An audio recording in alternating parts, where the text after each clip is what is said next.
You see what others refuse to, and that clear sight is breaking you. Carl Jung mapped this exact danger, the danger of seeing what no one else will admit. He named the pattern, then he warned where it leads. You feel the tension before anyone speaks. You name what's real, and it shatters the room. So they call you too much, and something in you goes quiet, buried. By the end, you'll understand exactly why, and what it's costing you. You'll understand why the gap you feel between what the room admits and what's true isn't a flaw in you. You'll see how the mask you built to survive became the face you can't take off. Why the people around you need you blind. Why naming the unspoken costs you the room. And why the loneliness that follows isn't proof you're broken. Picture someone who spent 12 years building the life everyone wanted, and at 34 finally got it, and felt nothing. Not sad, just absent. Buried alive inside a life that fit everyone but them. That's where we begin. Because the danger Jung named isn't only in seeing, it's in what seeing tempts you to become. But first, why almost no one is willing to see what you see? Start with a question you already know the answer to. What is normal? Not the dictionary version, the lived version, the thing that decides which sentences are sayable at the dinner table and which ones detonate it. Most people assume that normal is just reality, the shared floor everyone stands on, the neutral, agreed-upon truth. It isn't. Jung's word for the deep layer beneath the personal mind was the collective unconscious, the inherited substrate we are all swimming in, older than any of us, shared by all of us. And what most people call normal is not truth rising up out of that depth. Most of it is consensus, pressed down over the top, a mutual agreement, an arrangement about what we will all pretend not to notice so that the evening can continue. The people around you are not connected by reality. They are connected by a shared decision to stay blind in the same direction at the same time. And this is where it costs you. You can feel the arrangement. You feel it as a pressure, a wrongness, a low hum under the conversation that everyone else seems to have tuned out. They are inside the agreement. You are watching the agreement. That gap between what the room insists is happening and what is actually happening is where you live. And it is exhausting to live there. Notice that the agreement is rarely spoken. No one circulates the rules. No one says, out loud, "Tonight we will not mention that she has been drinking again, and we will not ask him why he flinches when his father raises his voice." The contract is enforced in a register beneath language, a glance, a change of subject performed so smoothly it looks like grace, a laugh that arrives a half second too fast to cover the place where the truth almost surfaced. You read all of it. You always have.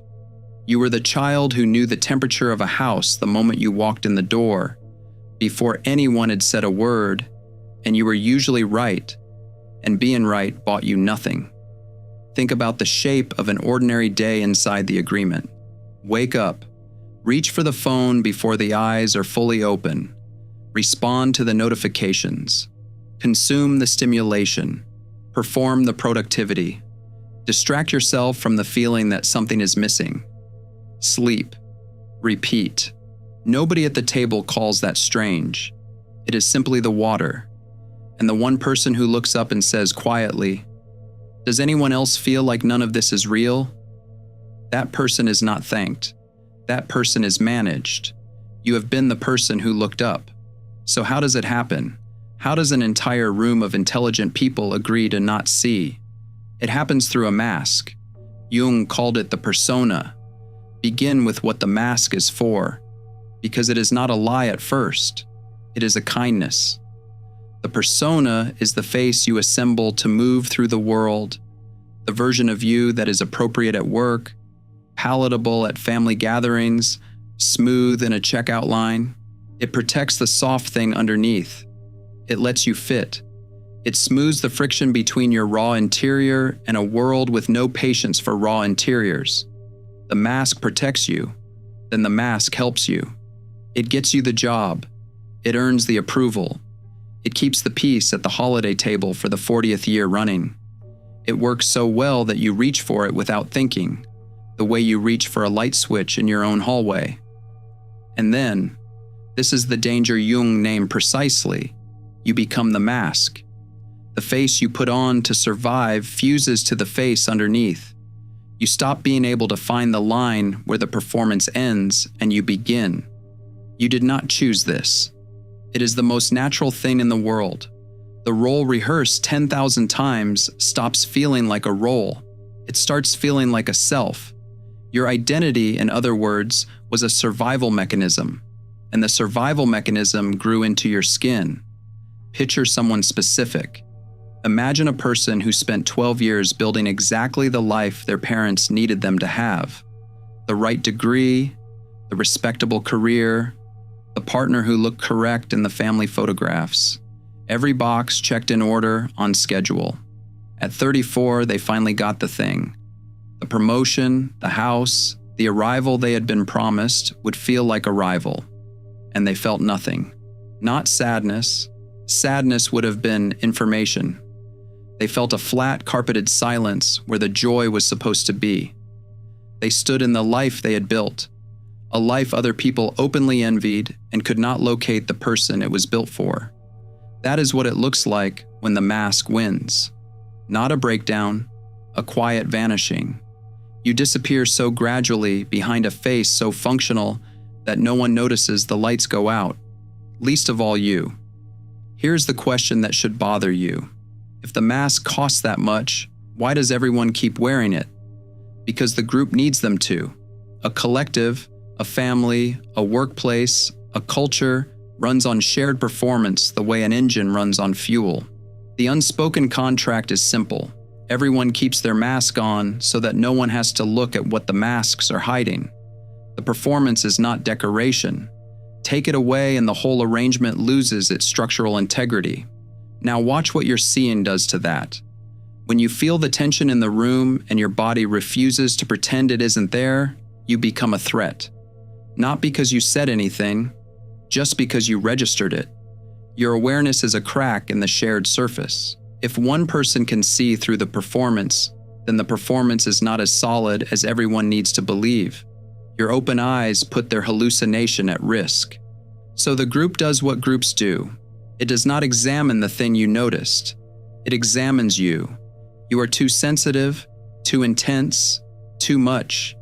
You take things too seriously. Why can't you just let people enjoy themselves? Understand what is actually happening in that moment. You are not being corrected for being wrong. You are being corrected for being accurate at the wrong time, in the wrong room, in front of people whose comfort depends on no one being accurate at all. There is a colder layer to this, and it is worth naming. The group does not experience itself as cruel when it does this. It experiences itself as protective. It is defending something it believes is fragile and precious. The peace of the evening, the image of the family, the story it tells about itself. From the inside, silencing you does not feel like silencing. It feels like keeping things nice. That is what makes it so hard to fight. You are not up against villains. You are up against decent people defending a comfortable sleep. And they will always outnumber you, and they will always have the better manners. You are punished for seeing, not because seeing is bad, because the collective survives on blindness, and you stop supplying yours. Let me say the thing you may have come here secretly afraid of. You thought something was wrong with you. You thought maybe you were losing it, coming apart, having some slow motion breakdown that everyone else had been wise enough to avoid. The detachment, the sense of watching your own life from a step behind it, the exhaustion of feeling everything in a world that rewards feeling nothing. You read all of it as evidence of damage. Now consider the reframe, because it changes the entire meaning of what you have been through. This is not a breakdown, it is the beginning of seeing. Jung put it in 7 words in a letter written in 1916. Who looks outside, dreams. Who looks inside, awakes. Sit with that. Everyone still inside the agreement is looking outside. At the phone, the approval, the next distraction, the performance. And in Jung's precise language, they are not awake. They are dreaming with their eyes open. The collective is a shared dream that calls itself reality. What is happening to you is that you turned and looked inside. And looking inside does not feel gentle. It feels like the floor tilting. It feels like grief for a life you were supposedly succeeding at. It feels from the inside almost exactly like falling apart. But falling apart and waking up can feel identical in the early hours. The difference is direction. You are not malfunctioning. You are coming online. And it hurts because the thing coming online is the part of you that the agreement required you to keep asleep. Now the work gets harder and more honest. Waking up is not only about seeing through other people's masks. If it stopped there, it would be a comfortable kind of awakening, flattering even. The harder turn is inward, into the basement of your own psyche, into what Jung called the shadow. The shadow is everything in you that you refuse to be. The traits that got punished early, so you exiled them. The anger you were not allowed. The need you were shamed for. The selfishness, the hunger, the parts that did not fit the mask. You did not destroy them. You cannot destroy them. You buried them, and they kept living underground. And here is the mechanism that runs almost every human conflict you have ever witnessed. What we refuse to see in ourselves, we project. We cast it outward, onto someone else, and then we are free to despise it out there instead of facing it in here. The colleague who infuriates you beyond reason. The relative whose flaw you can describe in perfect obsessive detail. Often, not always, but often, you are looking at a part of yourself you sent into exile, wearing someone else's face. To see clearly, then, is to do the thing almost no one does. It is to withdraw your projections, to pull the disowned material back home, to look at the person who enrages you and ask the unbearable question, what is this showing me about what I have refused to carry? And the moment you start doing that, something separates you from the room, because everyone else is still projecting. The whole social machine is lubricated by it. By shared enemies, by agreed-upon villains, by the comfortable certainty that the problem is always out there. When you stop participating in that, you stop participating in the group's central activity. You become the one person at the table who will not join the denial. There is something else here that the comfortable version of shadow work skips. Withdrawing a projection does not feel like insight. It feels like shame. Because the moment you pull the disowned thing back home, you have to admit it was always yours. The coldness you despised in your mother, the neediness you mocked in a friend, the hunger for control you were so sure belonged to someone else. To take it back is to stand in front of the mirror and stop flinching, and that is not a triumphant moment, it is a humbling one. Most people would rather keep an enemy than meet that part of themselves, and so they keep the enemy, and they keep projecting, and the machine keeps running. You become the one naming the unspoken, and no one thanks the one who names the unspoken. So name it here. If you have ever been the one who saw the thing in the room and said it out loud, and watched the room turn on you for it, tell me when. One line in the comments. The dinner, the meeting, the moment you stopped being trusted because you were accurate. Not for me, for the next person scrolling who still believes they're the only one it ever happened to. But here is the danger of seeing, and the comforting versions of this story leave it out. Once you can see through the performance, once you can watch the mask slip and read the tension and clock the projections flying around the room, you are exposed to a different trap. A more elegant one, a trap that feels from the inside exactly like growth. Contempt. The quiet, intoxicating sense of being above it all. You watch people sleepwalk through the agreement and you feel a private superiority warming you from within. They cannot see. You can. They are asleep. You are awake. And doesn't that make you finally the one who got it right? That isn't freedom. It's just a more sophisticated mask. Jung had a precise word for this. Inflation. The ego mistaking the light it can suddenly see by for a light it generates itself. You did not become the sun. You merely opened your eyes in a room that was always lit. But the ego, hungry for a new identity to replace the old one, seizes the awakening and wears it like a crown. I am one of the few who see. It is the persona reborn, dressed now in the language of consciousness instead of conformity. You have felt this one, maybe this week, scrolling past someone's post, certain you could see straight through them while they slept through their own life, that small warm flush of being above it. That is the trap, closing on you, and it is more dangerous than the old mask, not less. Because the old mask at least knew it was a mask. This one believes it is the truth. It looks like wisdom, it feels like a rival, and it quietly closes you off from every person still inside the dream, which is to say, from almost everyone you love. Jung's warning here is stark. The point of seeing was never to ascend above other people. The moment your awakening makes you feel superior, it has been hijacked. The light has been claimed by the ego, and the ego will use it to build a throne and call it enlightenment. And notice how seductive it is, because it solves a real problem. Waking up costs you your old identity. The mask is gone, the role is gone, and there is a raw, frightening emptiness where the self used to be. Inflation rushes in to fill it. It hands you a brand new identity, ready-made and flattering. The seer, the rare one, the awake one in a world of sleepers. It comes as relief, as the sense that you finally know who you are again. That is exactly why it is so hard to catch. The trap does not announce itself as a trap. It announces itself as the answer. You can fail this exact way. Many do. They escape one prison and immediately decorate another, and they call the decorating being awake. Now turn the question around. We have talked about the danger of seeing. What about the danger of refusing to?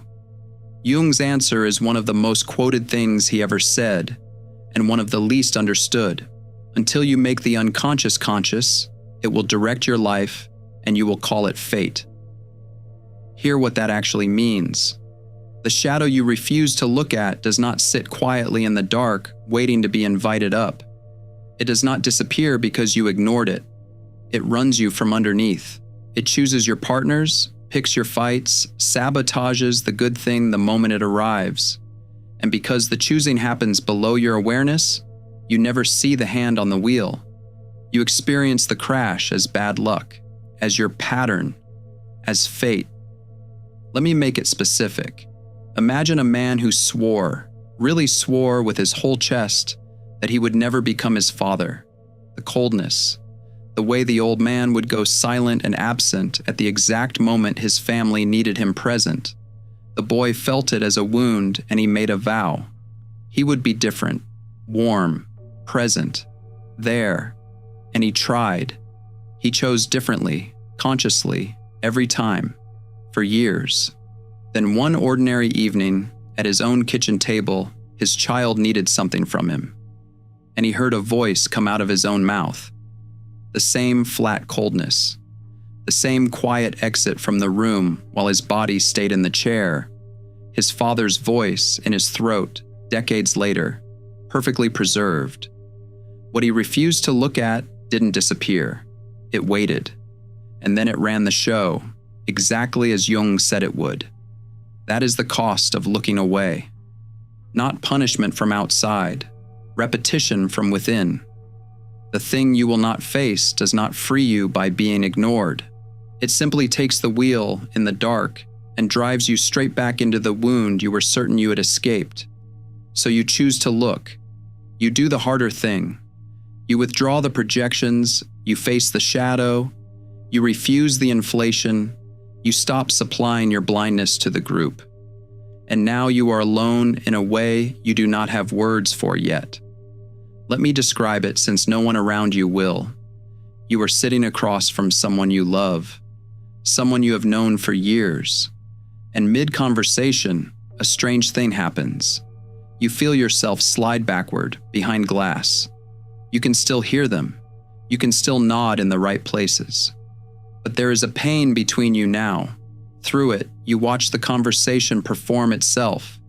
The agreed-upon topics, the safe complaints, the loop of small talk. It never once touches the thing that is actually true, not philosophically, literally, a physical sensation of distance from people standing 3 feet away. The conversations that used to be enough are not enough anymore. The relationships that felt solid feel suddenly brittle, like they were built on a shared agreement to stay shallow, and you broke your end of it. And you cannot explain this to most of them, because the explanation requires the very vocabulary they do not have. You would have to teach them the entire language before you could say the single sentence, and they did not ask to learn it, and they do not want to. This is the part with no relief in it. Not yet. Jung did not soften this. He said it as plainly as he ever said anything. There is no coming to consciousness without pain. No exceptions, no shortcut, no version where you wake up and everyone wakes up with you, and the loneliness was just a phase. The pain is not a detour on the way to consciousness. The pain is the toll. You pay it at the door, and there is no other door. And it gets heavier still. You cannot go back. That is what no one warns you about. Once you have seen the agreement for what it is, you cannot unsee it. You cannot will yourself back into the dream and find it comfortable again. You will try.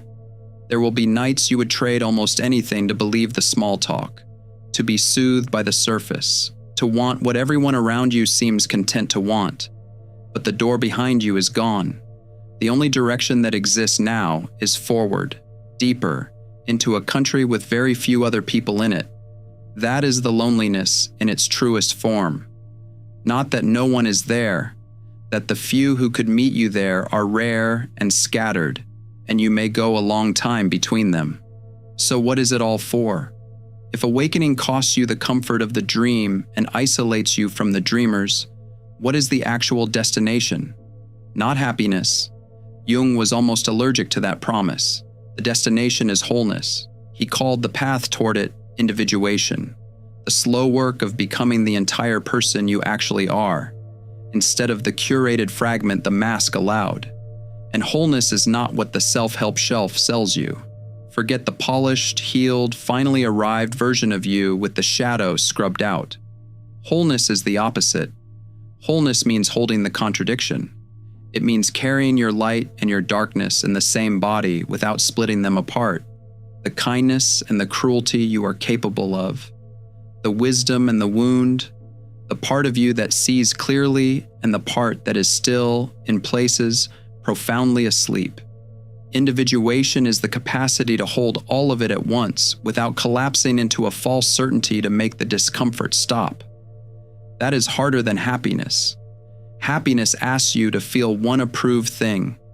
Wholeness asks you to hold everything, including the parts you spent a lifetime exiling, and not look away. Jung named the difficulty without flinching. The most terrifying thing is to accept oneself completely. Completely. Not the flattering edit, the whole archive, the version of you that is generous and the version that is petty, the one who is awake and the one who, on bad days, would still very much prefer the dream.